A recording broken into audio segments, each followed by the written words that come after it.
Hey, what's going on, guys? Welcome back. So let's talk about UFC 249. Wow, what a fight. What a performance by Justin Gaethje. Let's get into what went wrong for Tony Ferguson and what Gaethje did right. Alright, so analyzing Tony Ferguson's style, and this works for like 90% of opponents he's faced. Tony relies on his chin, on his durability, his cardio. He non-stop comes forward, pretty much absorbs what you dish out, gets you to blow your steam. His constant forward pressure and attacks wear you down, and he takes over the fight. Whether it's a TKO from strikes or a submission that gets given up because you're so fatigued. The problem with Justin Gaethje is that Gaethje 2.0 paces himself, fights a little bit smarter, has insane power, and he has a great chin, very durable.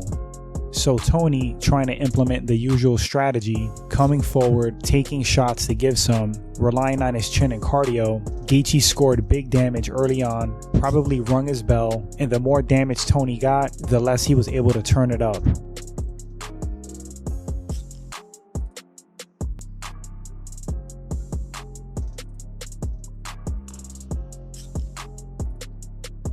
I think we pretty much all knew Gaethje was going to get him in the first 2 rounds, or Tony was going to take the fight over in the later rounds. It kind of played out that way. Of course, Gaethje didn't stop him in rounds 1 and 2, but like I said, he did enough damage where Tony was kind of compromised and he couldn't really turn the pace up. His movement was affected, the leg kicks hurt him, and also the big strikes to the head.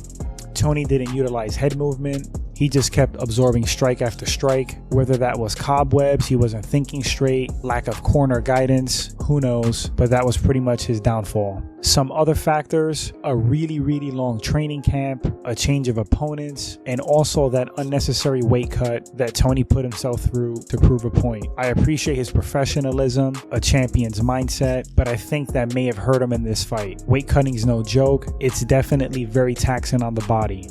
No excuses whatsoever, but we have to talk about factors of a fight that cause a guy to win or lose. Gaethje's performance was incredible. He did all the right things. His corner with brilliant advice telling him to tone it down, to take some steam off his punches and pace himself, and he listened. This Gaethje 2.0 is a very dangerous fighter, but much respect to Tony Ferguson, much respect to Justin Gaethje, 2 warriors who put on an incredible fight. I hope Tony takes time to rest. He really needs to heal up. He's 36, he's not ancient. He definitely could come back.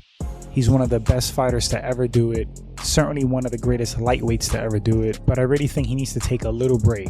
If these guys ever rematch, I think Tony should fight a little bit more elusive, not rely so much on his chin, implement more head movement, maybe initiate grappling, try to tire Gaethje out. I think these strategies would suit him a lot better in a rematch. Also, we didn't see Tony throw elbows close up. Those short elbows are nasty, in the clinch range, and you could generate a lot of power with elbows, more so than trying to throw a punch at that close range, because your punches get jammed up and an elbow has like the perfect arc and range of motion to land a powerful strike and also cut your opponent.